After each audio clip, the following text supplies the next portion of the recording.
webinaire. Je me présente, Marion Fénan de la Chambre allemande.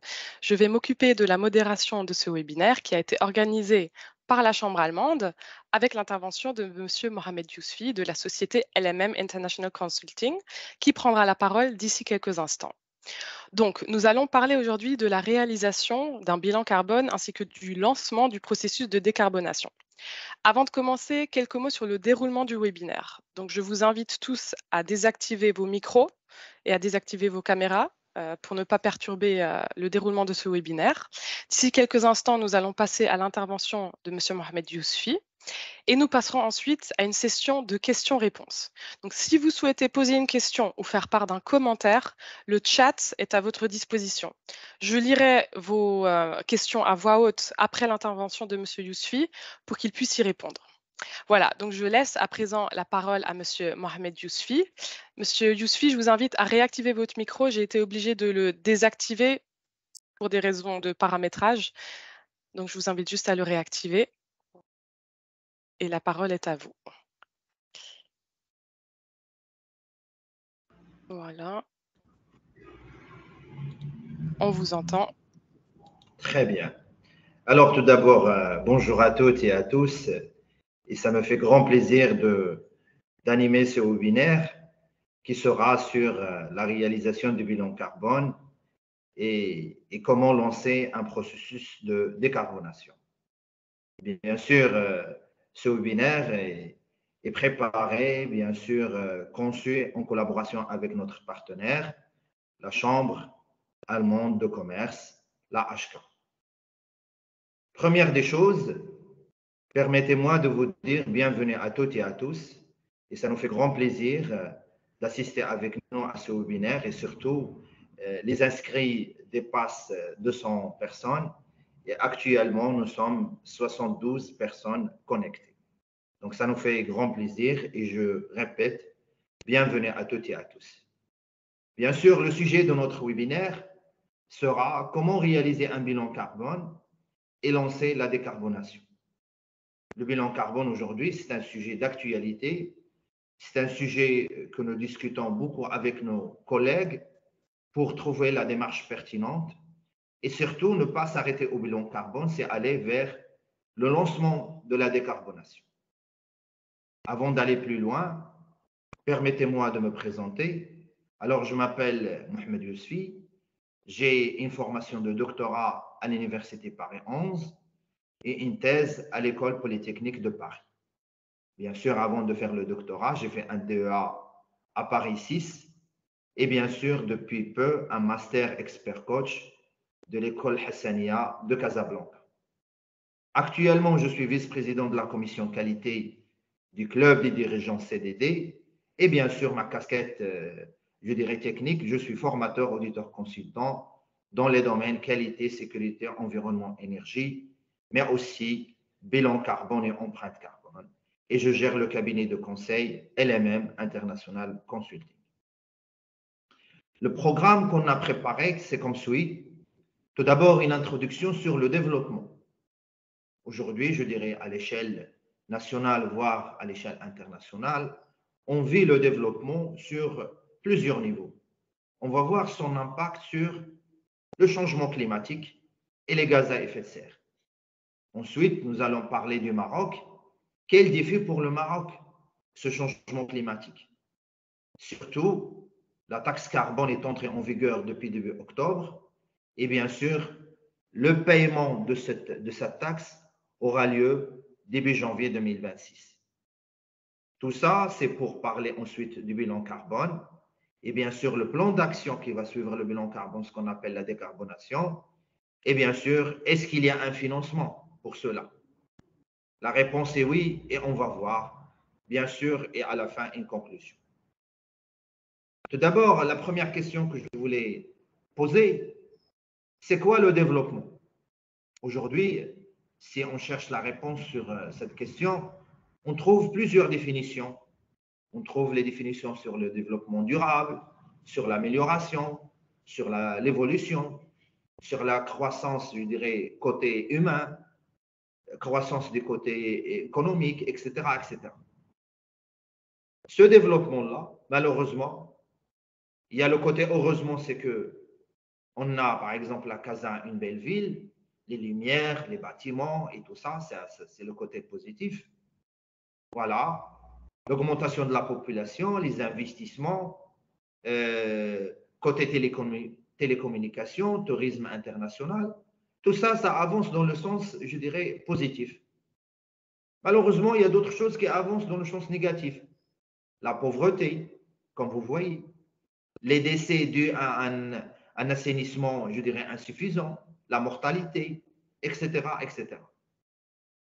Nous trouvons aussi le développement qui accompagne aussi les gaz à effet de serre.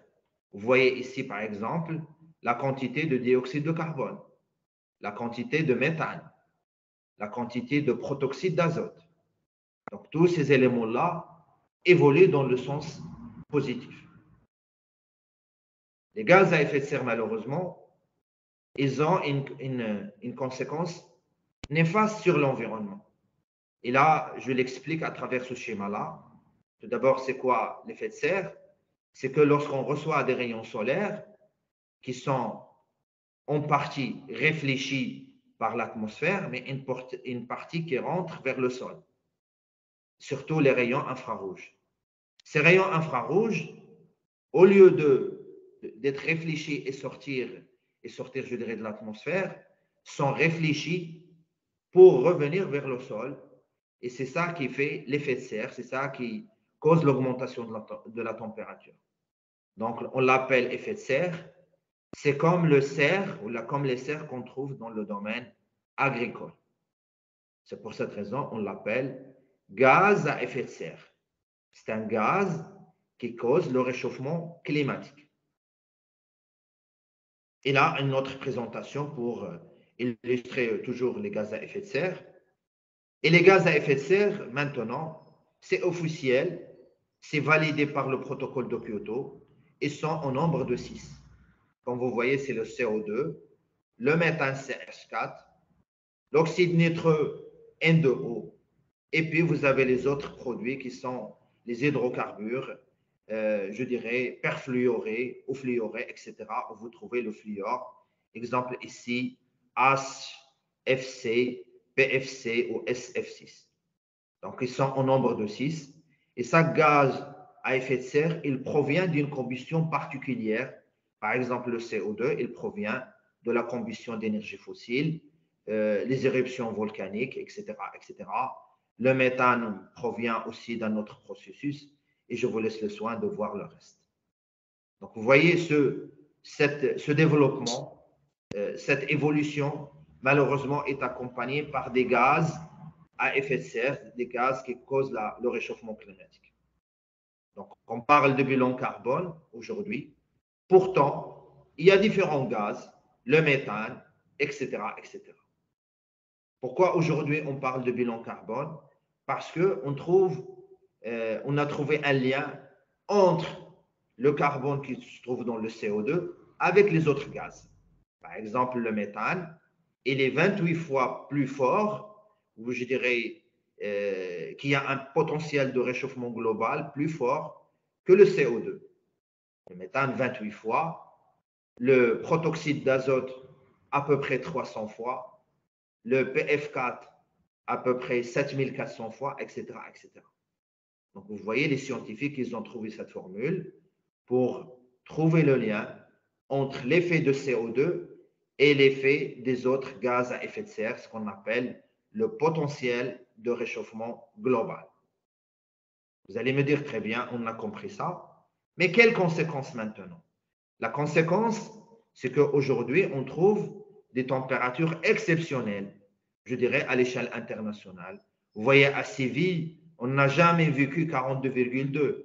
Marrakech, rarement où la température dépasse 50 degrés. Cette année, elle a dépassé 50 degrés vers 51 ou 52.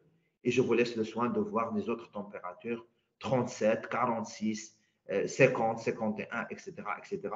Et ça, ces températures-là, c'est des années 2022 et 2023. Pour illustrer aussi le changement climatique, vous voyez ces schémas-là.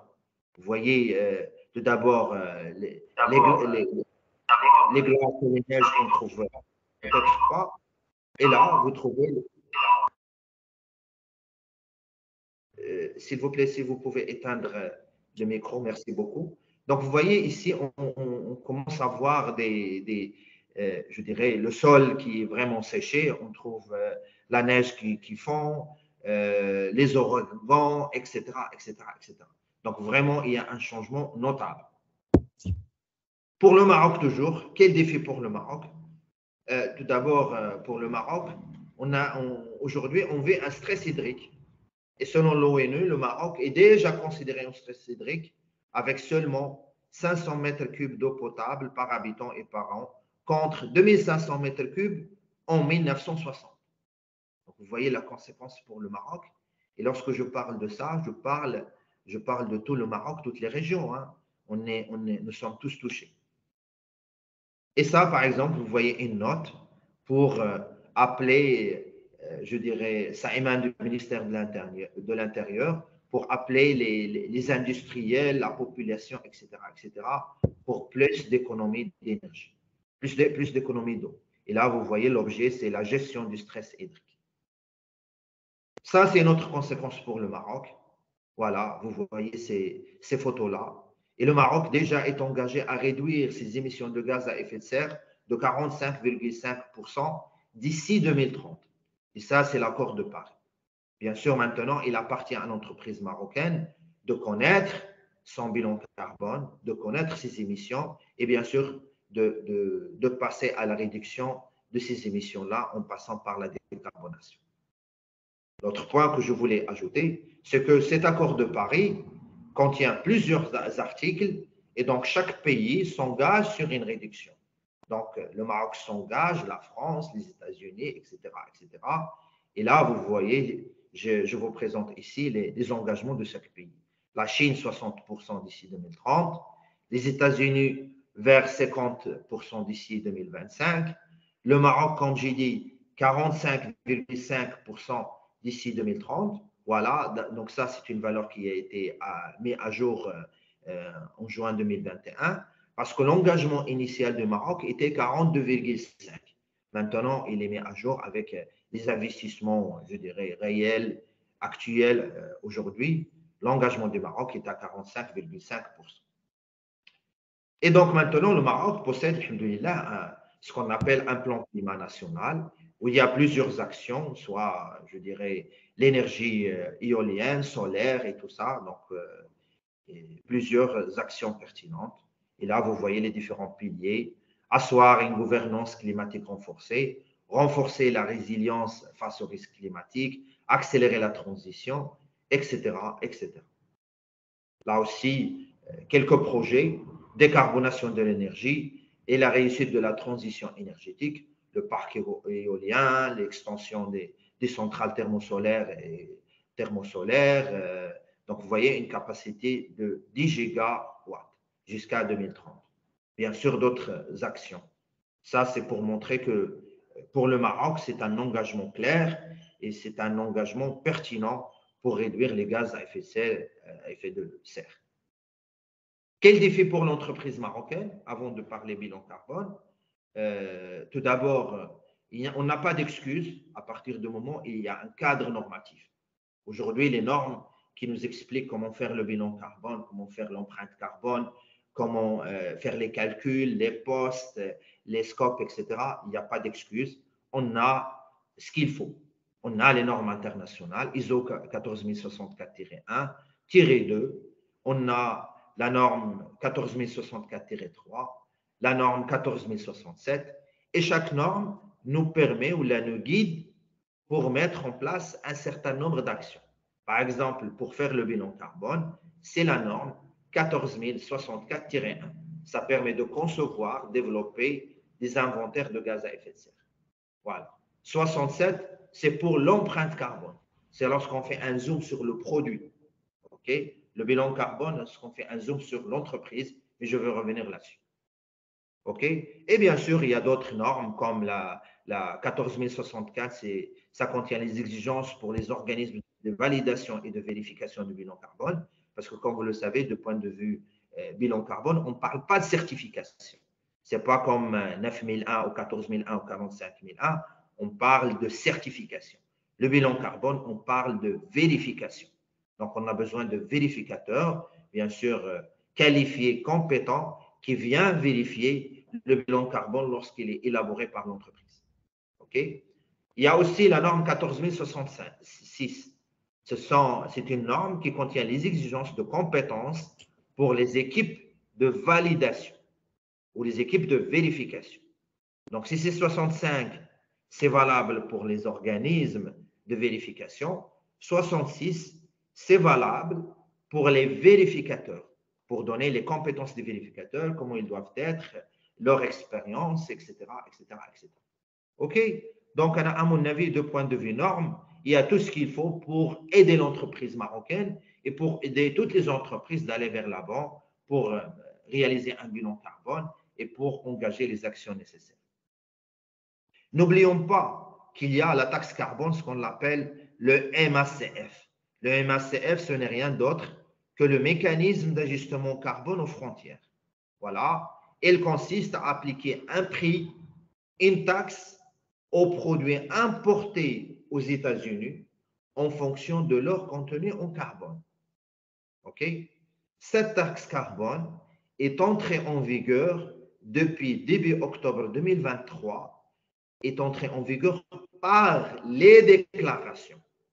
Donc, tout importateur européen qui importe du Maroc un certain nombre de produits que je vais citer est amené à avoir les déclarations nécessaires de la part des entreprises marocaines exportatrices. OK? Ça, c'est l'entrée en vigueur de point de vue déclaration. De point de vue paiement de cette taxe, va entrer en vigueur en janvier 2026. OK? Vous allez me dire quel est l'objectif de cette taxe?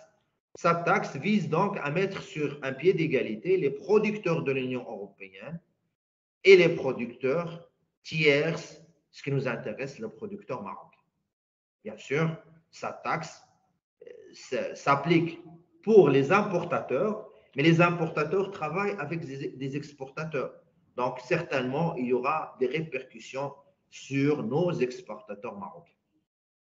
L'autre point que je voulais ajouter, cette taxe carbone concerne uniquement pour l'instant 6 secteurs, ou 6 produits si vous voulez, mais je préfère dire 6 secteurs. Le ciment, l'acier et le fer, les engrais, l'électricité, l'aluminium et l'hydrogène depuis peu. OK? Alors, lorsqu'on parle ciment, lorsqu'on parle acier, lorsqu'on parle engrais, c'est plutôt la famille. Et c'est ça ce que je vais expliquer maintenant. OK? Lorsqu'on parle ciment, effectivement, c'est plusieurs codes, comme vous voyez ici. C'est déjà codifié par l'Union européenne. De point de vue ciment, il y a, comme vous voyez, le code 0080, 1000, 2100, etc. Bien sûr, il ne faut pas oublier le 2507. Donc, vous voyez, ça concerne cette famille-là. La deuxième famille, c'est le ciment clinker. Voilà. Ça, par exemple, 2900, c'est le ciment Portland, autre, ou la autre ciment Portland, parce qu'il y a une partie ici.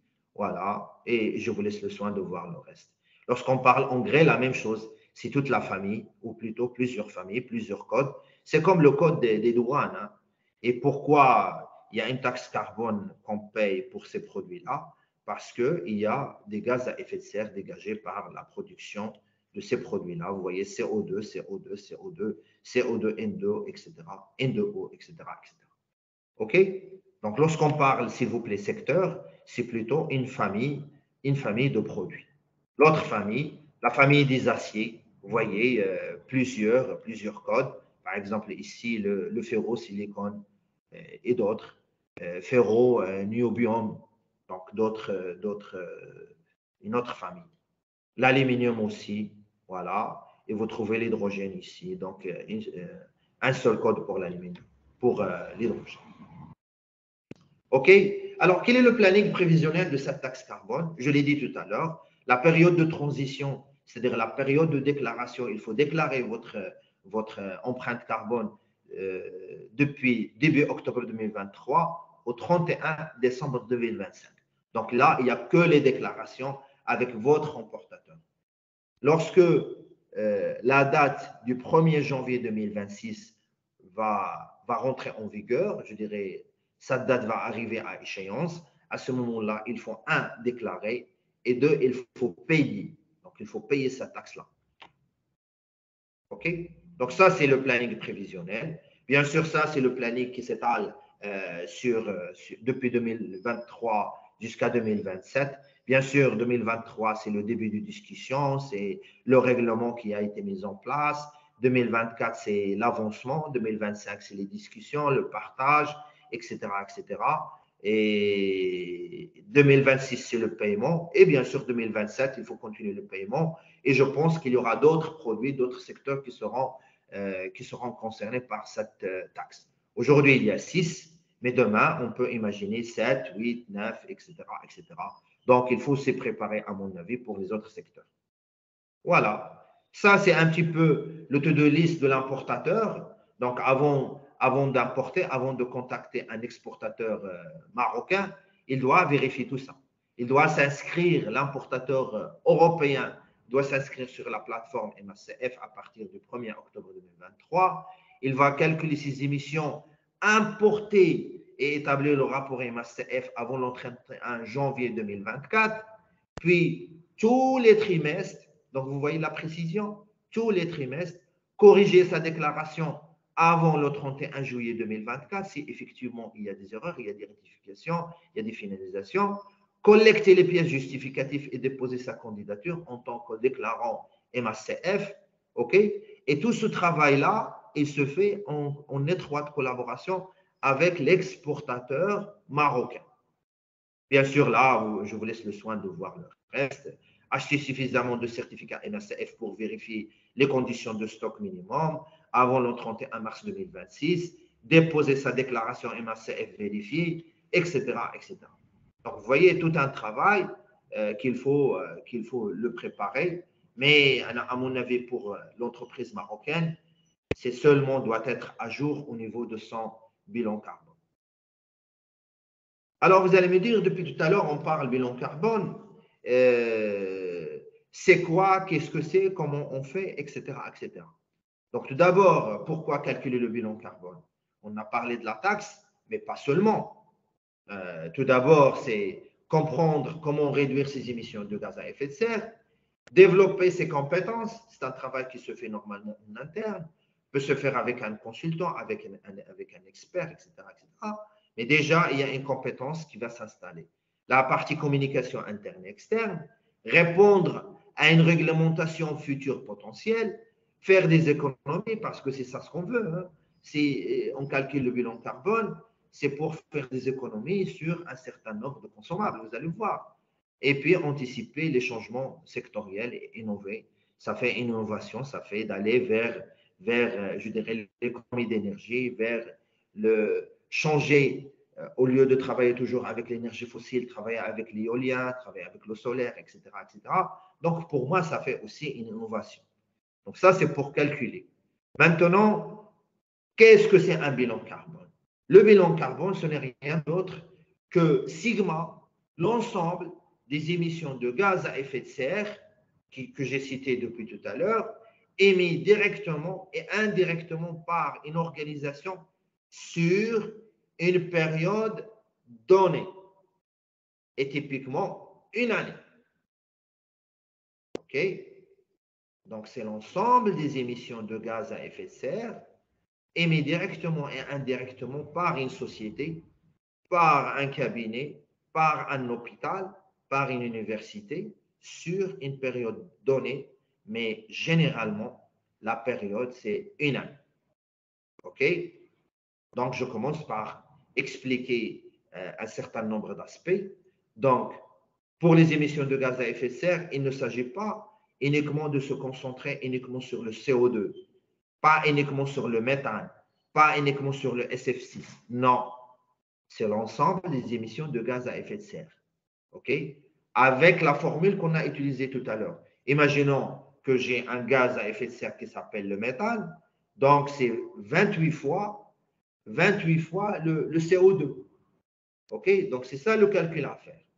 Et bien sûr, ces émissions-là, il ne s'agit pas uniquement de prendre en compte les gaz à effet de serre émis directement par mon entreprise. Non, directement et indirectement.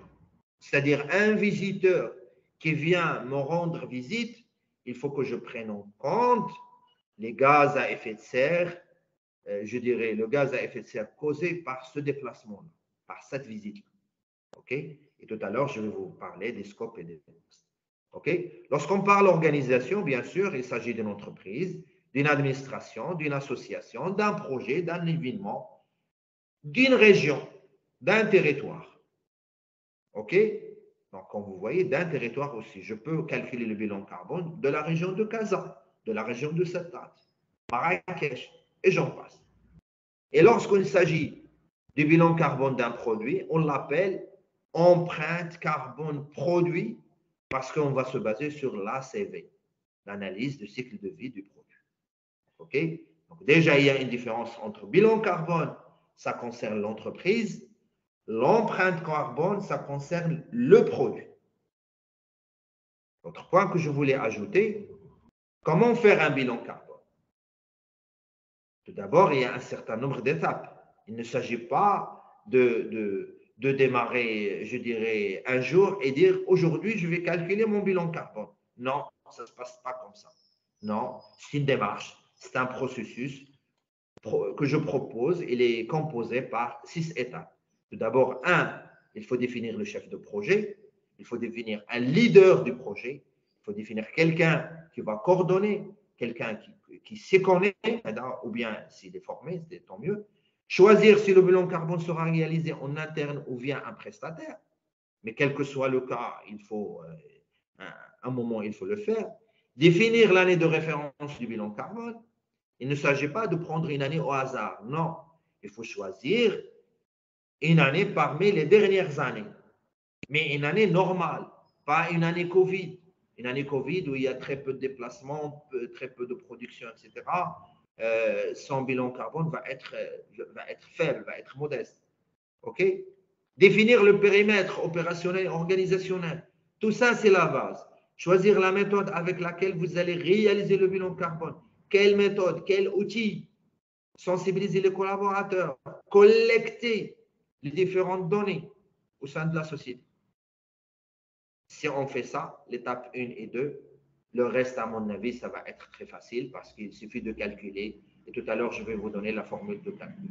Identifier pour chaque poste renseigné les incertitudes, bien sûr. Si vous pouvez, ça serait pertinent. Si vous ne pouvez pas, s'il vous plaît, malgré tout, il faut le calculer. Il ne faut pas se dire, je n'ai pas les incertitudes, je ne fais pas. Non, vous le faites quand même sans les incertitudes. OK? Bien sûr, et vous dites pourquoi vous n'avez pas trouvé les incertitudes, parce que ce n'était pas disponible, ceci, cela, etc. Bien sûr, il faut donner les arguments nécessaires, les arguments pertinents nécessaires. Bien sûr, par la suite, définir avec les parties prenantes de l'entreprise interne et externe un plan d'action. Et c'est ça ce qu'on appelle la décarbonation. Plan d'action du bilan carbone, c'est ce que j'appelle moi la décarbonation, c'est le nom classique.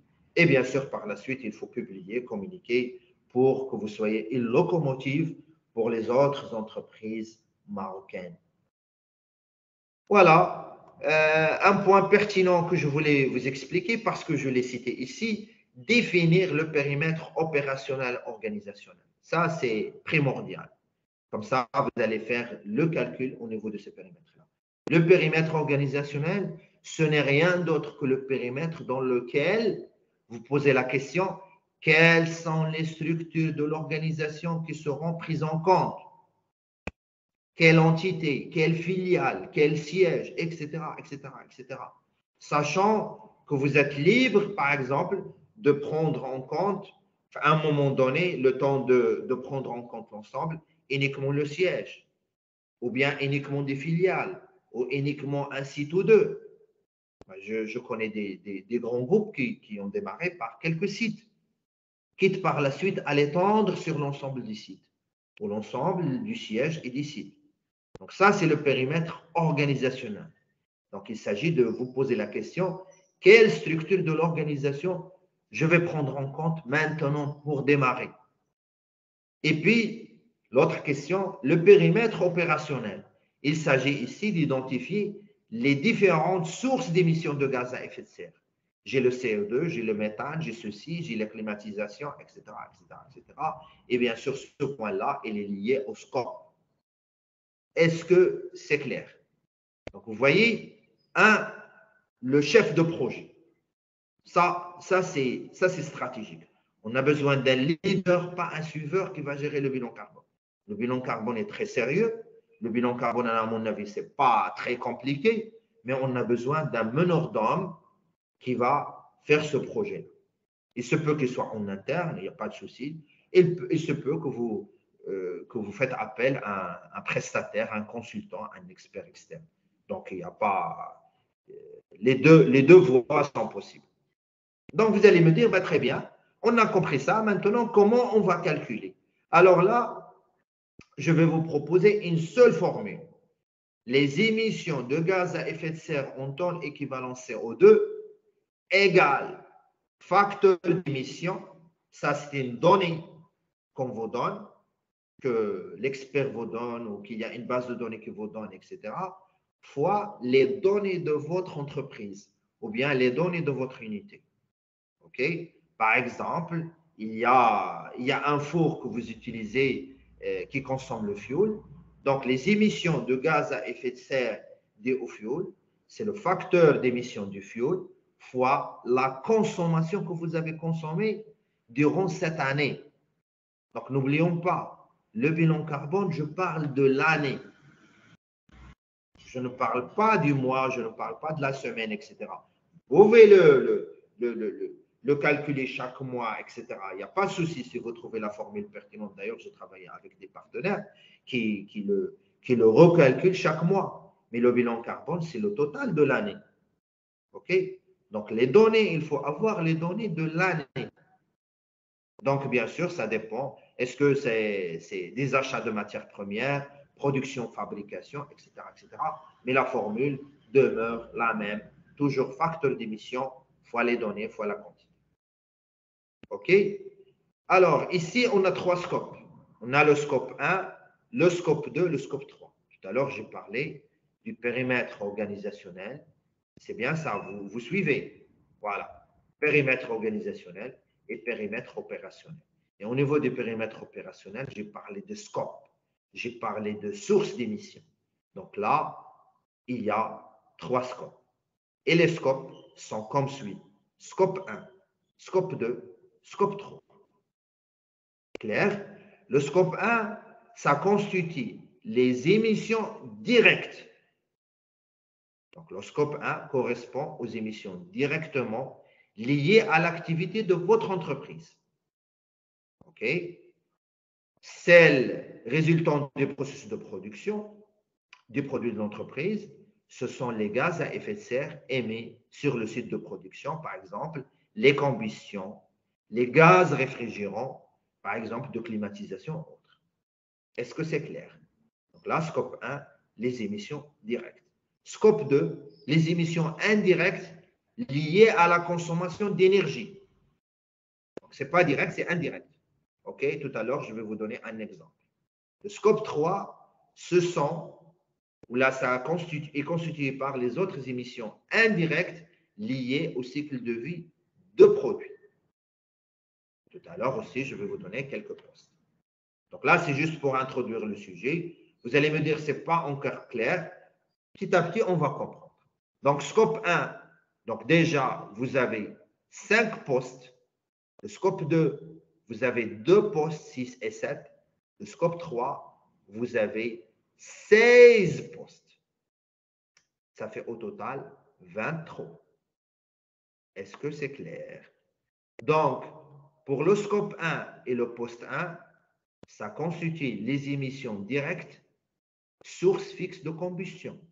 On a parlé de chaudière. OK. Émissions, maintenant je passe au poste 2. Émissions directes, source mobile à moteur thermique. Exemple, engin. C'est clair? Émissions directes, source mobile. Il faut que l'équipement soit mobile. C'est pour cette raison que j'ai donné l'exemple d'engin. Le premier, source fixe. C'est pour cette raison que j'ai donné l'exemple de chaudière. Ça va? Et ça continue comme ça. Donc, bien sûr, vous avez les émissions directes, procédés hors énergie, directs fugitifs, comme la climatisation, etc., etc., etc. Mais je vais encore revenir à ça pour bien comprendre. Quelles sont les méthodes du bilan carbone? Donc, ça, c'est les scopes pour les définir autrement. Tout à l'heure, j'ai parlé d'émissions directes. Donc, c'est plutôt le noyau de l'entreprise, comme vous voyez. Émissions directes de gaz à effet de serre, induites par la combustion d'énergie fossile, pétrole, gaz, etc. Scope 2, indirect de gaz à effet de serre. Très bien. Je m'éloigne du noyau. Scope 3, autres émissions indirectes de gaz à effet de serre, tout le reste. Achat de produits, de services, immobilisation, transport, déplacement, domicile, travail des travailleurs, etc., etc., etc. Donc, vous voyez, c'est un autre schéma pour bien comprendre. Donc, moralité de la chose, scope 1, 5 postes, scope 2, 2 postes, scope 3, 16 postes. Est-ce que c'est clair? Et vous trouvez dans ce scope-là, vous trouvez par exemple les investissements, vous trouvez les déchets, vous trouvez fin de vie des produits vendus, vous trouvez leasing aval, franchise aval, déplacement domicile-travail. Donc, vous voyez, tout ça, c'est le bilan carbone. Et vous allez me dire, et nous, est-ce qu'on va calculer pour les 23 postes? On calcule pour les 23 postes si les 23, si et seulement si les 23 postes sont pertinents. Si vous voyez qu'il y a un poste qui n'est pas pertinent, un poste qui est vraiment négligeable, ce n'est pas la peine de calculer à mon avis. OK? Donc, on se concentre sur les postes qui représentent vraiment un dégagement pertinent de gaz à effet de serre. OK? Là, c'est une présentation sous forme de processus pour vous dire très bien, ça, c'est la production. Vous avez l'amont et vous avez l'aval. Et là, on a réparti le scope 3 en amont et en aval. Vous trouvez par exemple amont d'énergie, actif en leasing amont, achat, produits et services, etc. Vous trouvez en aval, vous trouvez par exemple les déchets, vous trouvez franchise aval, leasing aval et j'en passe. Et bien sûr, ici, le scope 1 et 2. OK? Une autre proposition que je peux vous donner, c'est que vous pouvez à la limite commencer par scope 1 et 2. Le temps de construire l'équipe et aller vers le scope 3. OK? Donc là, il faut gérer, à mon avis, le bilan carbone comme un processus d'amélioration. Si on est incapable aujourd'hui de calculer pour le scope 3, on calcule pour le scope 1 et 2, on engage la décarbonation et peut-être un jour, un moment, une année, on revient au scope 3 pour le calcul. Ça, c'est dans le cas où vous n'êtes pas lié à la taxe carbone. Mais malheureusement, si vous êtes lié à la taxe carbone, il faut calculer aussi le scope 3. Et il faut arriver à le calculer dans les prochains jours, dans les prochains mois, parce que vous êtes obligé de suivre votre importateur qui importe de chez vous. Calcul de bilan carbone. Donc, la formule est toujours la même. Les données d'activité fois facteur d'émission égale comptabilité carbone. Donc, vous avez une seule formule. L'autre point que je voulais ajouter, s'il vous plaît, les données elles sont chez vous. Vous pouvez les trouver au sein de la comptabilité, au sein des achats, au sein de la production, au sein de la maintenance, chez la direction, etc., etc. Facteur d'émission, c'est une donnée. C'est une donnée qu'on vous donne, nous, soit nous experts, soit nous qui possédons la base de données, soit nous associations, etc., etc. Ou soit vous travaillez avec un expert qui vous donne le facteur d'émission pertinent à jour, bien sûr. Si vous ne trouvez pas des facteurs d'émission, je dirais, marocains, vous pouvez vous baser sur des facteurs d'émission, je dirais, internationaux. Donc, ce n'est pas bloquant. Bien sûr, il faut être transparent, il faut le dire, il faut le déclarer. Vous faites votre calcul et puis vous passez à la décarbonation. L'autre point que je voulais ajouter, notre objectif, ce n'est pas le calcul du bilan carbone. Notre objectif, c'est la décarbonation. Il faut que soit le bilan carbone comme une étape. Et puis, on passe à après la décarbonation, le plan d'action et bien sûr la réduction des gaz à effet de serre. Je vais juste regarder ma montre. Voilà. Et donc, un des outils qu'on propose, nous, un outil très simple, très classique, c'est sous forme d'un tableau Excel où nous avons les postes ici de 1 à 23. Bien sûr, ici, on suppose que les 23 postes sont pertinents. Il se peut que l'un des postes n'est pas pertinent et dans ce cas-là, le calcul, soit vous le faites et ça va donner une valeur négligeable, soit vous ne le faites pas parce que vraiment c'est insignifiant. Donc, pour chaque poste, vous allez faire le calcul. Et bien sûr, en face, vous avez le tonne CO2 équivalent. Et ça donne à la fin votre bilan carbone. Ça sera un total ici. OK? Mais la meilleure présentation du bilan carbone, ce n'est pas le tableau Excel, bien sûr. Ou ce n'est pas le tableau de calcul. Ou ce n'est pas le logiciel X ou Y. Non. Comment le présenter pour engager un plan d'action pertinent. Voilà. Ça, c'est un exemple de calcul pour vous faciliter la tâche, pour vous donner un exemple, pour démystifier, pour dédramatiser la chose. Le bilan carbone, ce n'est pas, à mon avis, il ne faut pas le considérer comme une méthode compliquée.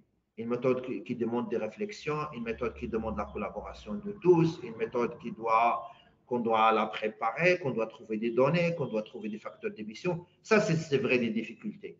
Mais après, le calcul lui-même, c'est un calcul souvent de multiplication.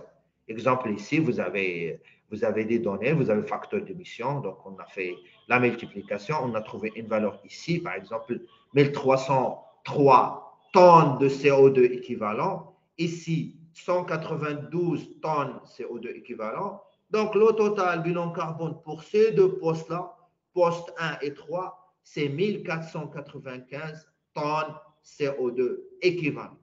Bien sûr, l'unité, je vais vous sensibiliser sur l'unité. L'unité maintenant, je dirais, la plus utilisée au niveau du bilan carbone, c'est le tonne équivalent CO2 ou bien tonne CO2 équivalent. Donc, s'il vous plaît, pour les unités, il faut faire attention. Si vous avez des quantités en tonnes, il faut que le facteur d'émission soit aussi en tonnes. Si vous avez la quantité en kilos, le facteur d'émission en kilos. Mais à la fin, on doit convertir le taux en tonnes CO2 équivalent. OK? Très bien. Et donc, à la fin, le bilan carbone pour le présenter, à mon avis, c'est pas le tableau Excel, il va nous aider à calculer, comme vous voyez ici. Il va nous permettre de ne rien oublier, poste 1, 2, 3, 4, 5, etc., 23. Mais à la fin, pour le présenter à vos partenaires, à la direction générale, aux parties intéressées internes et externes, à mon avis, je vous donne ici quelques exemples. Bien sûr, ici, vous trouvez, vous voyez le bilan carbone. Bien sûr, ça, il appartient à nos collègues de l'ABC France, l'association bas carbone. Donc, vous voyez, ils ont développé cet outil, bilan carbone. Et là, vous voyez, pour chaque source, énergie 1, hors énergie 1, intrant, emballage, déplacement, fret, etc. Vous avez les quantités en tonnes CO2 équivalent. Et là, vous avez les émissions de gaz à effet de serre par catégorie. Énergie 1, voilà. L'intrant, 23 791 tonnes CO2 équivalent, etc., etc. Donc, ça permet, de présenter, de visualiser, je dirais, les émissions de gaz à effet de serre par catégorie. Et 3, si on veut engager l'action, c'est clair, l'action doit être engagée sur les valeurs les plus importantes. L'intrant ici, par exemple, futur emballage, qu'ils appellent emballage, tout ce qui est fret et tout ce qui est énergie 1. C'est ça. Et la priorité, à mon avis, est donnée pour les intrants. C'est là où on peut gagner, c'est là où il y a potentiel de gain. Ça ne sert à rien d'engager des actions sur les immobilisations qui représentent même pas, je dirais, 1 millier de tonnes. C'est 826 tonnes CO2 équivalent. OK? Ça, c'est une présentation. Un autre modèle de présentation, c'est celui-là. vous avez vraiment, vous avez par famille, par catégorie, et vous avez à l'intérieur de la catégorie la sous-catégorie.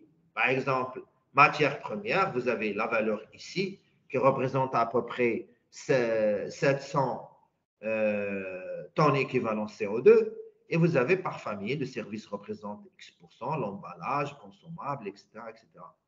Et là, vous trouvez pour le transport, par exemple, le fret sortant et vous trouvez le fret entrant. C'est bon? L'énergie, vous trouvez procédé et vous trouvez chauffage, etc., etc. Une autre présentation, mais en utilisant, tout à l'heure, j'ai parlé d'incertitude. Vous voyez ici le schéma 1 et au niveau du schéma 2, il n'y a pas d'incertitude. Au moins, je ne l'ai pas présenté. Par contre, ici, au niveau de ce schéma-là, il y a l'incertitude.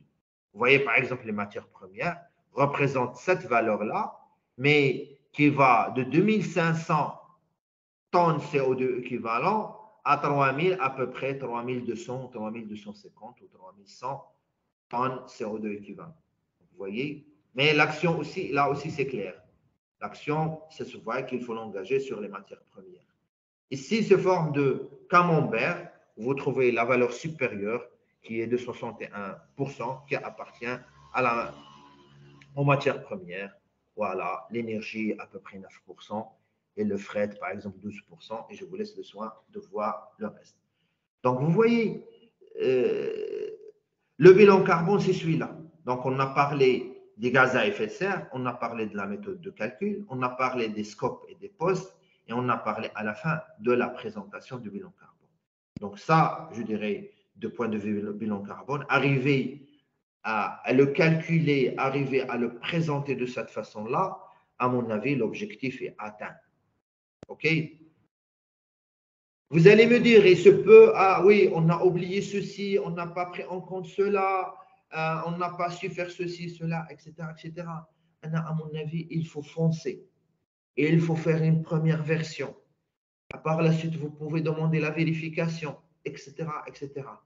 Mais il ne faut pas considérer ces freins-là comme un blocage pour le calcul de votre bilan carbone. À mon avis, il faut le faire malgré les difficultés. Il faut sortir une version. OK?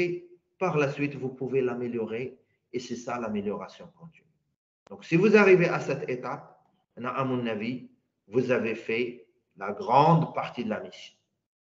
Vous allez me dire, est-ce qu'on a terminé? Malheureusement, non, on n'a pas terminé. Parce que le vrai travail va commencer maintenant. Car après le calcul du bilan carbone, il faut dresser quel plan d'action? Il faut dresser la décarbonation. Vous allez me dire, vous parlez depuis tout à l'heure de la décarbonation, mais qu'est-ce que c'est la décarbonation? Alors tout d'abord, la décarbonation, vous pouvez la trouver sous forme de deux mots, soit décarbonation, soit décarbonisation. C'est la même chose. Correspond à l'ensemble des mesures permettant la réduction des émissions de dioxyde, parce que c'est lui qui représente la plus grande quantité, des émissions de dioxyde de carbone ou de gaz de effet de serre de manière générale, d'une entreprise, d'un secteur d'activité, d'une région, d'un pays. Donc ça, c'est clair. C'est l'ensemble des mesures que vous pouvez engager. À l'échelle de l'entreprise, c'est l'ensemble des mesures. Et tout à l'heure, je vais vous présenter quelques mesures. Ça peut être l'efficacité énergétique, ça peut être s'équiper de voitures électriques, ça peut être changer ceci, changer cela, etc., etc. Mais à mon avis, il ne faut pas résumer la décarbonation à la réduction de l'énergie. Non, non. La réduction de l'énergie, c'est une partie de la décarbonation. C'est clair. Et même, je dirais, un vérificateur ou bien un consultant, il ne faut pas qu'il ne possède que la compétence énergétique pour accompagner une entreprise. Non. La composante énergétique est une composante importante, mais il faut que la compétence soit plus large. OK? La décarbonation aussi a pour objectif d'accompagner les entreprises industrielles dans l'investissement d'équipements et des procédés moins d'émetteurs de CO2 ou de gaz à effet de serre de manière générale. OK? Donc, d'équipements ou de procéder moins d'émetteurs de CO2 de gaz à effet de serre. OK? Donc ça, c'est la définition de la décarbonation. On l'appelle aussi la décarbonisation. Le plan d'action de cette décarbonisation, il se fait en 4 grandes étapes. Tout d'abord, définir le cadre du plan d'action. Alors, quel plan d'action, quel cadre, quel objectif, tout ça, il faut répondre à ces questions-là. Et bien sûr, il faut s'organiser en interne, qui fait quoi? Tout à l'heure, on a parlé d'avoir un vrai pilote de la mission bilan carbone, définir un objectif global de réduction des émissions de gaz à effet de serre. Vous voulez réduire de 50%, vous voulez réduire de 40%, de 30%, à l'horizon de 2030, 2040, 2050, etc., etc. Définir un horizon de temps temporel.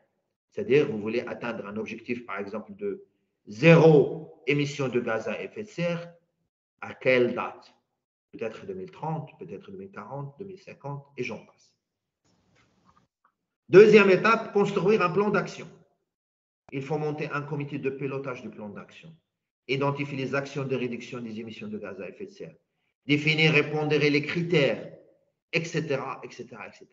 Donc là, après la définition du cadre, il faut construire le plan d'action qui fait quoi, avec quels moyens et quel pilote, quel responsable, et bien sûr le suivi de cela.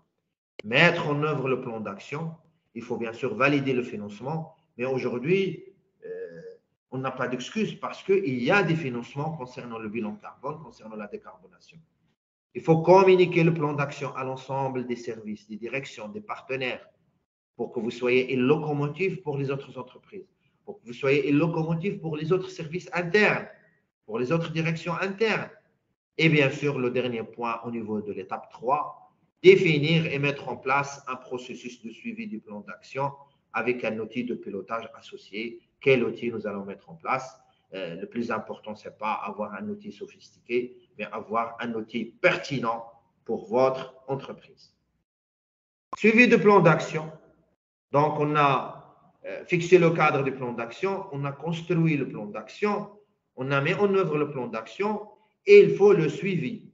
Mais s'il vous plaît, le suivi, comme d'habitude, vous pouvez faire un suivi hebdomadaire, vous pouvez faire un suivi mensuel, un suivi trimestriel, etc. Et bien sûr, des réunions périodiques pour voir s'il y a des blocages pour résoudre le problème éventuel. Donc, effectuer le suivi périodique des actions lancées à partir des indicateurs de suivi, effectuer le suivi annuel, à mon avis, avant d'arriver à l'annuel, trimestriel, semestriel, et bien sûr, engager les actions pertinentes s'il y a blocage, s'il y a un souci quelconque, etc., pour les résoudre en temps réel au niveau du comité de pilotage. OK? Donc ça, c'est comment faire le plan d'action. Avant de vous donner un exemple, je voulais attirer votre attention sur la différence entre bilan carbone et empreinte carbone produit. Voilà. On a dit, le bilan carbone, ça concerne l'entreprise tout entière. Il s'agit de faire le bilan des gaz à effet de serre sur toute une année de référence. Et bien sûr, le renouveler chaque 2-3 ans pour voir l'évolution des choses. Ça, c'est le bilan carbone. L'empreinte carbone, je fais un zoom sur le produit. Et dans ce cas-là, l'objectif, il diffère. L'objectif de l'empreinte carbone de produit est de comparer les différents systèmes de produits, ça peut être des concurrents autres, dans le but de déterminer lequel est le plus efficace.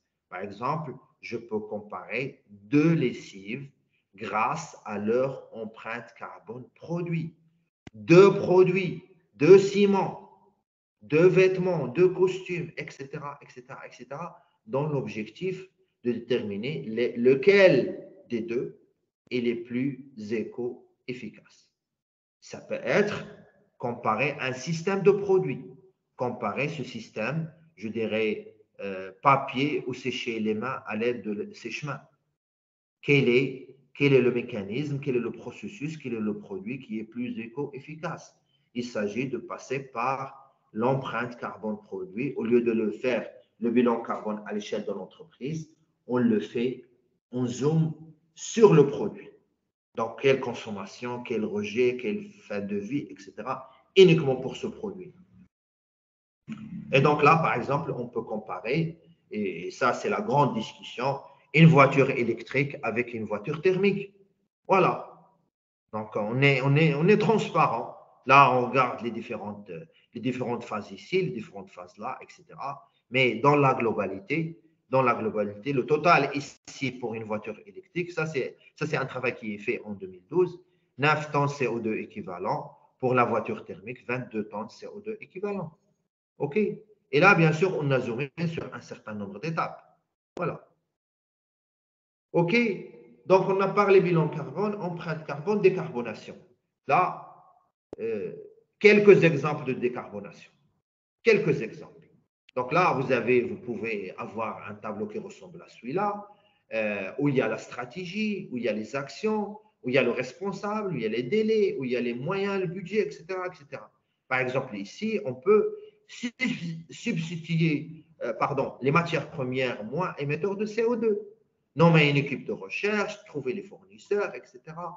Avoir un responsable sur le pilote bilan carbone, avoir un délai, vous voyez ici, parce que recherche et développement, entre 2023 et 2030, et avoir un budget de 1 500 000 dirhams.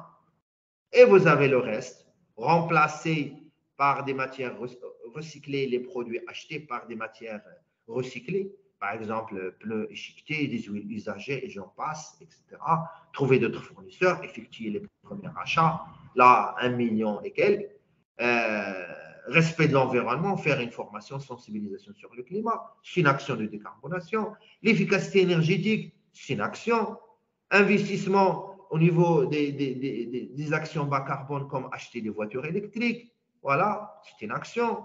Réduction des émissions des voitures, par exemple, acheter un bus pour le transport du personnel au lieu d'avoir des voitures individuelles, c'est une action. Le covoiturage pour encourager le covoiturage pour le personnel, voilà. Réduction des émissions lors des voyages, au lieu à chaque fois de prendre l'avion, voir la possibilité de prendre des voitures, ou le convoiturage aussi, etc., etc. Donc, vous voyez, c'est ça. Est-ce que les actions que j'ai citées sont toutes des actions liées à l'efficacité énergétique? Non. Il y a quelques actions, bien sûr. Donc, le bilan carbone, s'il vous plaît, est plus large que l'efficacité énergétique. Il ne faut pas considérer le bilan carbone, il ne faut pas le résumer à l'efficacité énergétique. Non, il est plus large. Et c'est comme ça qu'on peut aller vers la décarbonation en utilisant plusieurs actions. OK? Donc là, vous avez les actions, vous avez les responsables, vous avez le délai et vous avez bien sûr ici le budget. Mais bien sûr, ça, c'est un exemple. Ça, c'est un exemple, mais c'est un modèle que vous pouvez utiliser, c'est un modèle pertinent. Donc, résumons-nous. Donc, le bilan carbone se fait à l'échelle de l'entreprise. Il peut se faire à mon avis, il ne faut pas fixer comme objectif de le faire chaque année, parce que ça demande une énergie, ça demande une mobilisation, etc. Si vous pouvez le faire chaque 2 ans, chaque 3 ans, à mon avis, c'est largement suffisant. Comme ça, vous prenez le temps pour dresser votre plan d'action, pour réaliser votre plan d'action. Parce que, comme je vous ai dit, l'objectif final, ce n'est pas seulement s'arrêter au niveau bilan carbone, c'est bien sûr effectuer la décarbonation de vos processus, c'est-à-dire la réduction des gaz à effet de serre de vos processus. Voilà.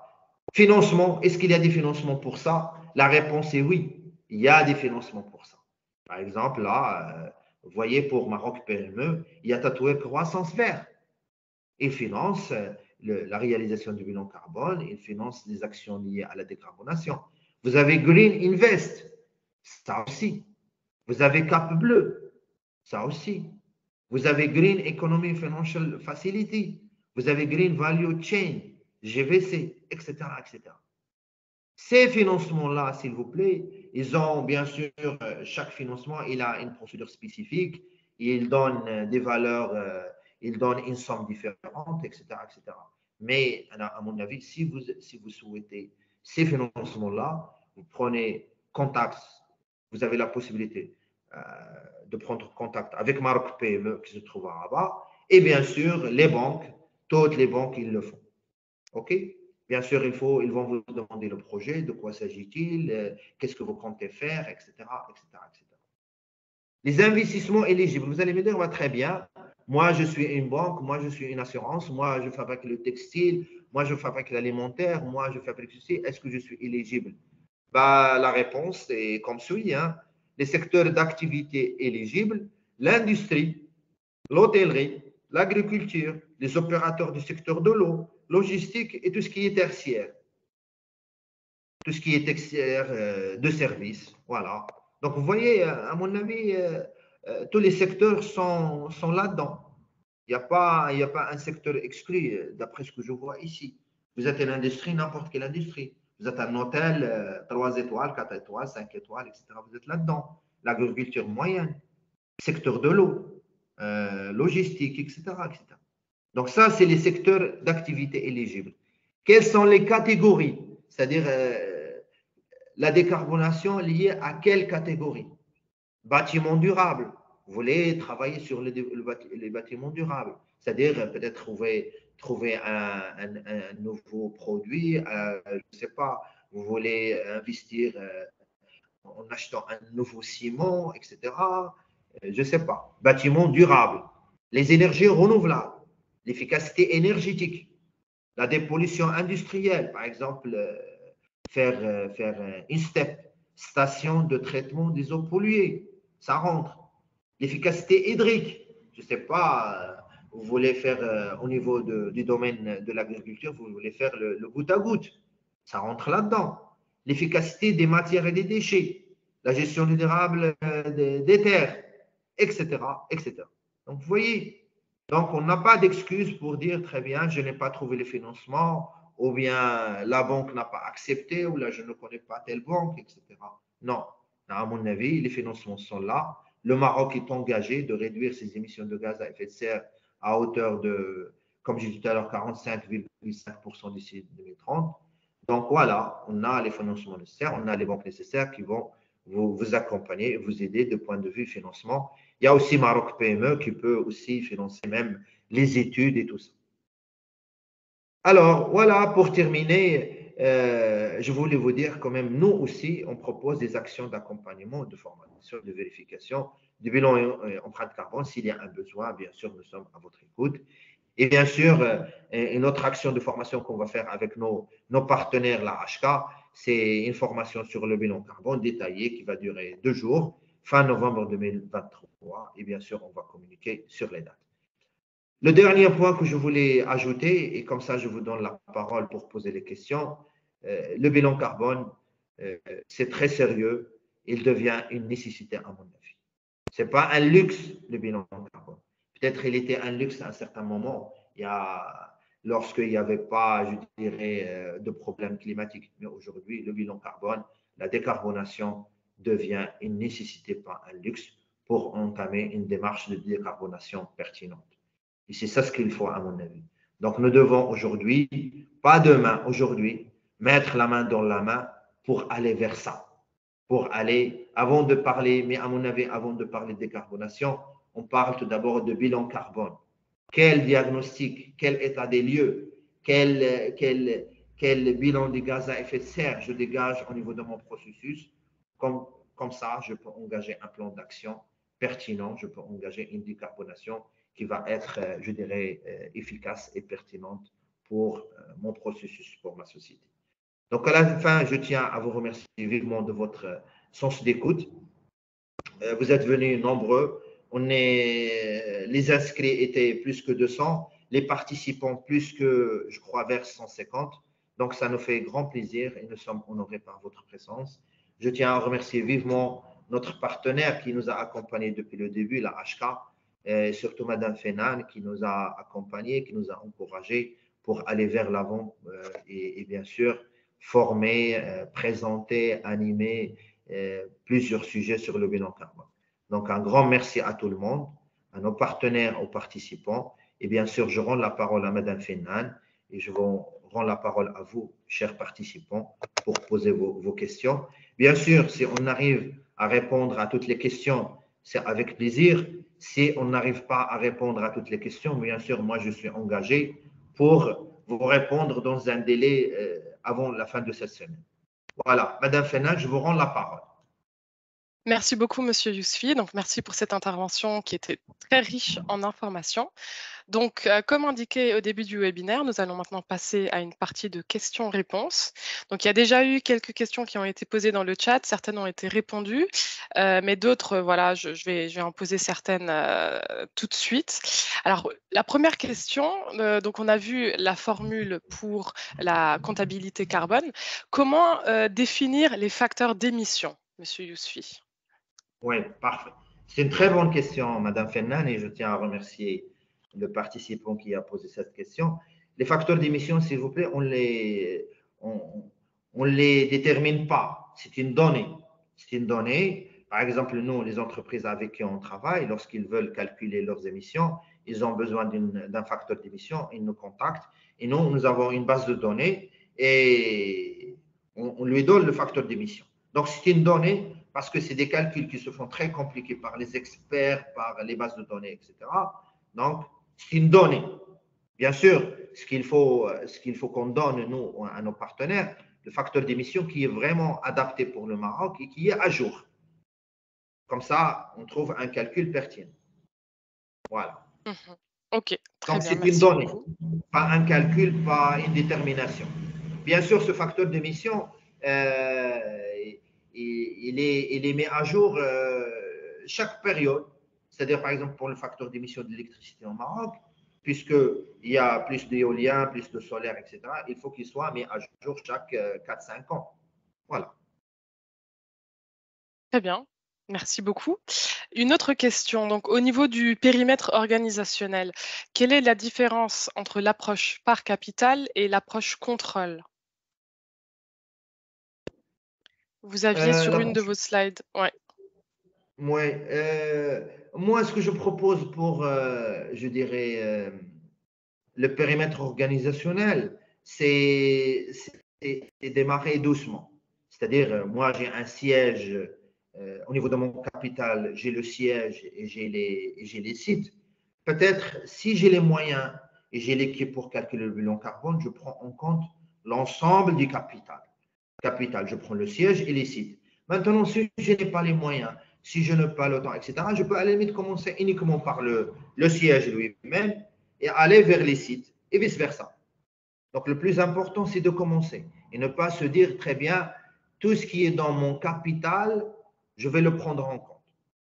Et c'est ça l'approche capitale, c'est-à-dire tout ce qui est dans mon capital, je le prends au niveau du bilan carbone. Okay. Il y a aussi l'approche par pertinence, par risque, etc. C'est-à-dire je vais faire un choix pour les sites que je vais prendre en compte. Voilà. Très bien, merci. Alors, ensuite, une question, je vais la lire à voix haute. Donc, le bilan carbone ainsi que l'empreinte carbone restent purement déclaratifs par l'entreprise ou le fabricant du produit. Donc, est-ce qu'il y a des organismes qui seront agréés pour vérifier ces bilans? Est-ce que c'est prévu? Est-ce que voilà, il y a une vérification qui se fait une fois que le calcul Oui, est fait? effectivement, effectivement. La première des choses, tout d'abord, il faut calculer le bilan carbone. Très bien, il est calculé. Maintenant, vous voulez le faire vérifier parce que, un, peut-être vous voulez être sûr, vous voulez être rassuré. Deux, peut-être un partenaire qui vous le demande. Bien sûr, vous pouvez demander la vérification. Quels sont les organismes aujourd'hui qui vérifient? Ce sont les organismes aujourd'hui qui sont compétents, qui sont reconnus sur le marché. OK? Donc, par exemple, nous, on le fait, mais à condition qu'on n'a pas participé au calcul. On ne peut pas calculer le bilan carbone et on peut le vérifier par la suite. Non, on n'a pas le droit. Il ne faut pas qu'on soit jugé parti. Si on le fait nous, on demande à un partenaire pour le vérifier qui est neutre de nous. S'il est fait par un autre partenaire, on peut nous le vérifier. Bien sûr, est-ce qu'il y a d'autres qui font la vérification? Bien sûr, tous les organismes qui sont des organismes qu'on appelle aujourd'hui des organismes certificateurs et qui sont de préférence accrédités. Donc, voilà, il y a plusieurs, il n'y a pas de souci. Donc, Mhm. s'ils souhaitent des noms, je peux donner des noms. Mais ils me contactent par la suite et je donne les noms nécessaires. Bien sûr, bien sûr. Voilà. Est-ce que le fait d'avoir une certification ISO peut remplacer le processus de décarbonation? Par exemple, la certification, ISO, 50001 sur le management de l'énergie. 50 001. Ouais, Non, 50. je l'ai dit tout à l'heure, on ne remplace pas. Contribue, OK. oui. Elle contribue fortement parce que la norme 50001, c'est une norme d'efficacité énergétique. Donc, vous allez mettre l'accent sur l'efficacité énergétique, la réduction d'énergie, travailler sur les postes, travailler sur les équipements qui sont énergivores, etc. Mais comme on a dit, le bilan carbone ne se résume pas à l'énergie. Le bilan carbone, c'est aussi d'autres éléments. Il y a les mobilisations, il y a le déplacement du personnel, des visiteurs, le voyage que vous faites, etc., etc. Au niveau de l'efficacité énergétique, vous prenez l'énergie au niveau de l'entreprise. C'est vrai, c'est pertinent, mais c'est pas suffisant. Non, il faut le compléter par d'autres actions de décarbonation, comme j'ai dit tout à l'heure, par exemple, investir sur des voitures électriques, faire le covoiturage, euh, même repenser les déplacements, repenser le voyage. Au lieu à chaque fois de faire des voyages en avion où ici il y a beaucoup de gaz à effet de serre, peut-être aller vers le train, vers le TGV, vers d'autres moyens. Donc, est-ce qu'elle remplace totalement? Non. Contribue? Oui. La norme ISO Très bien. 50001 contribue fortement. OK. Voilà. Super, merci. Alors, quelles sont les méthodologies les plus crédibles pour calculer le bilan carbone? Est-ce qu'il y a une démarche standard et fiable à l'échelle mondiale? Ou est-ce qu'au Maroc, par exemple, donc il y a la Fondation Mohamed VI pour la protection de l'environnement, est-ce que vous recommandez en termes de démarche, quelles sont les démarches à suivre? Est-ce qu'il faut combiner plusieurs méthodologies, la démarche ABC versus la démarche Fondation? Euh, Quel est votre avis là-dessus? Là, à mon avis, moi, je dis toutes les contributions sont les bienvenues. Toutes les personnes qui ont fait un effort sur le bilan carbone, ils ont proposé une méthode, c'est parfait, c'est bien. OK? Mais là, à mon avis, la première des choses, il faut comprendre le sens. Et nous avons besoin d'une seule formule. C'est le facteur d'émission, il faut aller donner de l'entreprise. Il faut avoir compris ça. Peut-être, moi, je recommande même, avant d'aller vers des outils que vous avez cités, c'est tout d'abord faire le calcul de manière classique, de manière simple, pour bien comprendre. Et puis après, si vous voulez aller vers un outil comme l'ABC, comme d'autres, etc., vous pouvez, il n'y a pas de souci. Il n'y a pas de souci. Mais il faut avoir tout d'abord compris le principe. Maintenant, vous avez cité l'ABC et la Fondation, deux outils que je considère aussi intéressants et pertinents. Il y a d'autres outils, il y a d'autres logiciels plus sophistiqués encore. Mais aujourd'hui, moi, je pense pour l'entreprise marocaine, on démarre petit. Donc, s'il vous plaît, on peut démarrer doucement et sérieusement, même sans investir dans aucun outil, utiliser Excel, faire les calculs, s'entraîner, s'habituer, et par la suite, on peut aller vers des outils. Voilà. Si vous voulez directement vers un outil comme l'outil de la fondation, l'ABC, pourquoi pas, dès le départ. Mais il faut l'avoir, il faut tout d'abord le comprendre et le maîtriser pour aller plus loin. Donc, moi, je dis bienvenue à toutes les contributions nationales et internationales. Il n'y a pas de souci. Donc, Mhm, je recommande tous les outils. Mais je dis attention, commençons par comprendre le principe. mhm. Ok, très bien. Est-ce qu'il est obligatoire de comprendre le processus de fabrication pour faire un bilan carbone? Oui, c'est mieux. C'est mieux. C'est mieux de comprendre le processus parce que comme ça, on ne loupe rien. Si on ne comprend pas le processus, si on ne comprend pas le périmètre, vous voyez même le périmètre, si on ne comprend pas les entrées et les sorties, si on ne comprend pas les services annexes, on risque d'oublier pas mal de paramètres, donc on risque d'oublier pas mal je dirais, de gaz à effet de serre ou là, de valeurs liées au gaz à effet de serre.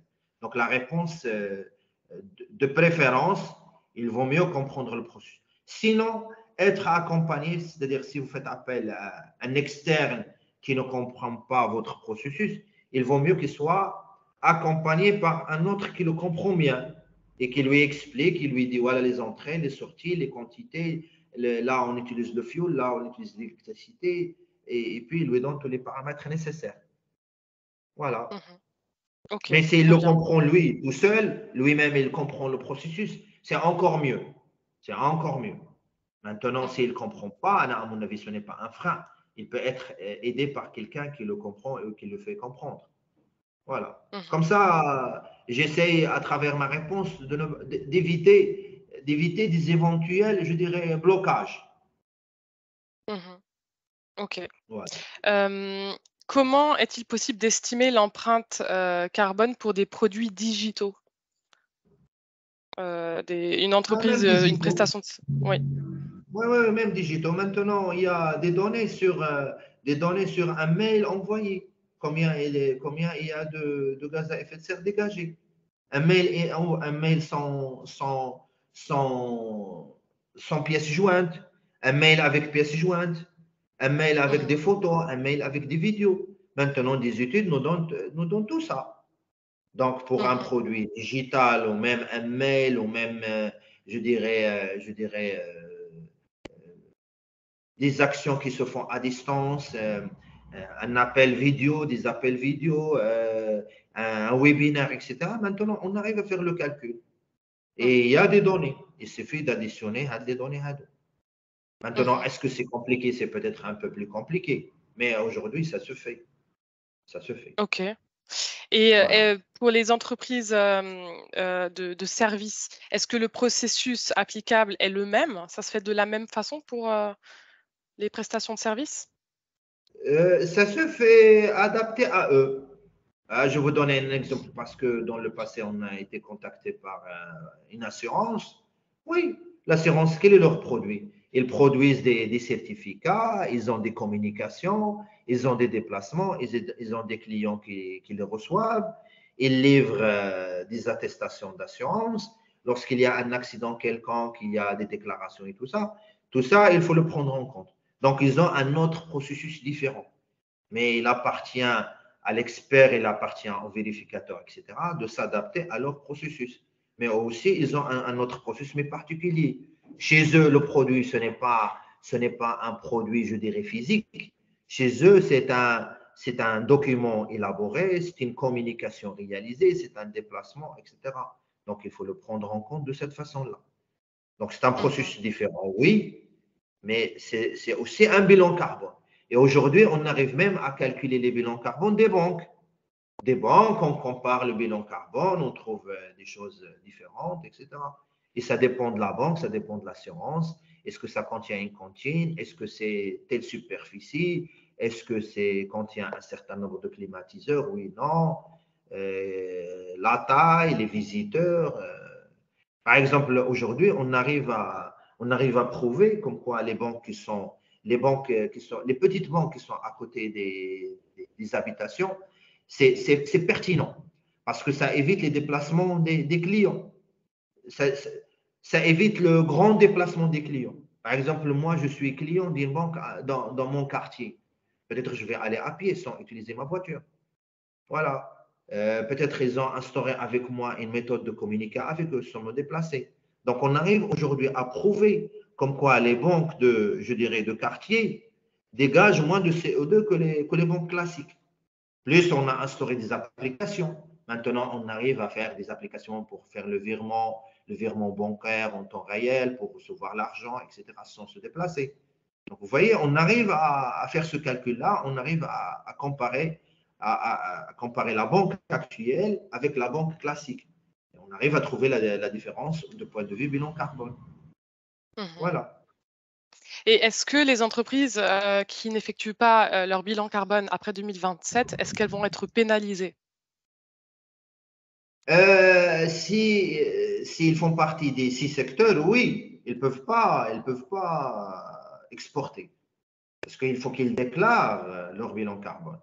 Mmh. Donc, au-delà, c'est pas à 2027. Depuis janvier, pardon, depuis octobre 2023, il faut qu'ils arrivent à déclarer, à donner leur déclaration à leurs clients. Ça, c'est la première.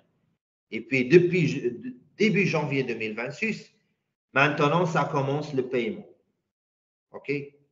Donc, Mmh. l'action doit être entamée dès maintenant, à condition qu'il soit des 6 secteurs que j'ai cités, le ciment, l'engrais, l'aluminium, l'hydrogène, etc., etc.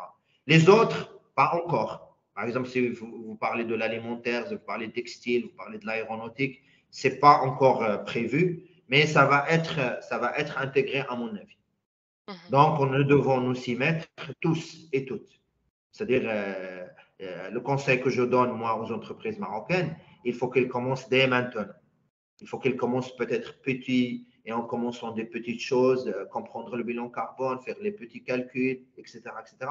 Parce que comme ça, le moment où ça va être une exigence de la part de leurs partenaires, peut-être de la part de la réglementation, ils seront près de ces sociétés-là. Mhm. Voilà. Alors, est-ce qu'il est possible de faire une soustraction du stock carbone dans la biomasse végétale d'un périmètre de ces émissions calculées? C'est une question un peu spécifique. C'est une question spécifique. À mon avis, on peut tout faire. Mais moi, je préfère, honnêtement, je préfère qu'on fasse le calcul des dégagements de gaz à effet de serre. Ça, c'est d'une part. On fait le calcul. Qu'est-ce qu'on dégage? Donc, on fait notre calcul et on laisse à côté je dirais, qu'est-ce qu'on a fait comme chose positive. OK? C'est-à-dire si on a, je dirais, on a fait des plantations d'arbres, on a planté, on a fait peut-être un processus de capture de CO2, etc., on le met à côté. Donc, on calcule ce qui est, je dirais, émission de gaz à effet de serre à côté, on calcule les gains de l'autre côté. Peut-être à la fin, on fait le total, mais à mon avis, il vaut mieux que ce soit séparé, clair, net, etc. Et comme ça, vous pouvez valoriser les actions que vous avez engagées. Parce qu'à mon avis, globalement, ça rentre dans le plan d'action de décarbonation. Donc, il vaut mieux que ça soit calculé à part, mais à la fin, vous pouvez faire le total, les amis, il n'y a pas de souci. Mhm. Et Voilà. quelles sont les compétences qui sont requises pour s'impliquer dans le processus de décarbonisation d'une entreprise? À Est-ce qu'il mon y a des avis, toutes les compétences? compétences sont les bienvenues, toutes les compétences. Parce qu'au sein de l'entreprise, lorsqu'on démarre un projet, on n'exclut personne. On a besoin des gens des achats, on a besoin de la production, de la maintenance, de la direction, de la qualité, l'environnement, sécurité, la logistique. Toutes les contributions sont les bienvenues parce que les axes, ou bien voilà, les axes de travail de la décarbonation sont multiples. On peut faire des actions qui touchent la logistique, on peut faire des actions qui touchent la production, qui touchent la maintenance, qui touchent la consommation électrique, etc., etc. Donc finalement, toutes les compétences. Bien sûr, il ne s'agit pas de faire un comité de travail de 20 personnes. À mon avis, non. Il faut faire un groupe de travail qui est se forme d'équipe qui est dynamique de 6, 7 personnes. Par exemple, je peux imaginer un représentant de la direction, la production, la maintenance, la logistique, la qualité, sécurité, environnement. Voilà, les achats, par exemple, et si vous voulez, les ressources humaines, 7. 7, c'est largement pour commencer. Maintenant, si vous avez besoin d'autres compétences, vous pouvez les intégrer par la suite. Mais à mon avis, déjà avec 7, vous allez faire un groupe de travail très dynamique. Mhm. Voilà. Très bien. Est-ce que le secteur automobile, donc vente en l'état de voiture, j'imagine exportation, sera considéré par le bilan carbone? Aujourd'hui, vous parlez peut-être de taxe carbone. Aujourd'hui, il n'est pas dans la taxe carbone, mais à mon avis, tous les partenaires du secteur automobile, comme Volvo, comme autres, ils demandent le bilan carbone à leurs fournisseurs. Et moi, je Mhm. travaille avec un certain nombre de partenaires où leurs clients, ils ont déjà demandé le bilan carbone. Donc, est-ce qu'il est concerné? Oui, par le bilan carbone. Tous les secteurs sont concernés par le bilan carbone. Pour la taxe, à mon avis, pas encore. Voilà. Mhm. Mais le bilan carbone, on est tous concernés. C'est Mhm. clair, ça va. Si ce n'est pas aujourd'hui, c'est demain. Donc, vous voulez dire que pour le moment, il n'y a que 6 secteurs qui sont concernés, mais ça va se développer à d'autres secteurs? Oui, pour la taxe. Pour la taxe, il y a 6 qui devront payer d'ici janvier 2026. OK? Mais maintenant, même si on n'est pas considéré, on n'est pas, je dirais, considéré par la taxe, il faut s'y mettre le bilan carbone parce que peut être demandé par un client. Mhm. Vous voyez, j'ajoute une autre composante. Et là, j'ai donné l'exemple du secteur automobile. Maintenant, pour vendre à Volvo, à autres, ils vont vous demander comme élément d'entrée le bilan carbone. Si ce n'est pas maintenant, ce sera quelque temps après. Mhm. Voilà. Et est-ce Donc la taxe, ce n'est pas encore pour le secteur automobile, mais à mon avis, faire le bilan carbone et le commencer, ça serait pertinent de le commencer dans les prochains jours. Mhm. Et est-ce que la plateforme pour faire la déclaration, est-ce qu'elle est opérationnelle? Est-ce qu'il y a une Quelle plateforme plateforme? déjà? Je Une personne part du Non, principe qu'il y a tout une à l'heure, plateforme, mais peut-être qu'il n'y en a pas. j'ai parlé de plateforme, mais pas à l'échelle du Maroc. J'ai parlé de la plateforme à l'échelle de l'Union européenne. La Et plateforme, à elle est mon avis, opérationnelle. OK. est déjà opérationnelle parce que eux, ils doivent déjà déclarer, même s'il n'y a pas paiement de la taxe, et eux, ils doivent déjà déposer leur bilan carbone parce que cela, cette étape-là de octobre 2023 au 1er janvier 2026, c'est une étape transitoire. Donc, c'est un entraînement pour les importateurs européens qui importent du Maroc, par exemple, ou d'ailleurs. Donc, ils doivent déposer, ils doivent donner leur bilan carbone, ils doivent déposer ce bilan carbone au niveau de la plateforme. Mhm. Mais depuis début octobre 2023, hein, ils ont donné un deadline, je crois, c'est décembre 2023, pour que tous les importateurs déposent leur bilan carbone au niveau de la plateforme. Donc, est-ce qu'il est Très bien. fonctionnel? Oui, mais à l'échelle de l'Union européenne. Mhm. OK, très bien, parfait. Alors donc il est 11h30, donc on arrive à la fin, de ce webinaire. Donc pour celles et ceux, où les questions n'ont pas été répondues ou si vous avez des questions encore à poser à monsieur Yousfi, vous avez, noté ses coordonnées. Donc vous pouvez le contacter, ultérieurement. Vous avez également la possibilité de revisionner le webinaire. Nous allons le publier sur notre chaîne YouTube. Je remercie Monsieur Yousfi pour sa contribution. Je remercie également les participants pour votre écoute. Je vous souhaite à tous une très bonne journée et à très très bientôt. Madame Fenan, je crois l'évaluation. Pardon? Oui, Il faut qu'il l'évaluation, de scanne. toute façon, voilà, les personnes qui ont, depuis qu'on fait la partie Q&R, vous avez vu, hein, il y a un QR code à scanner si vous souhaitez donner votre avis sur le webinaire. N'hésitez pas, ça nous aide à améliorer nos webinaires, nos thématiques. Voilà, il y a aussi une question, voilà, si vous souhaitez avoir d'autres thématiques.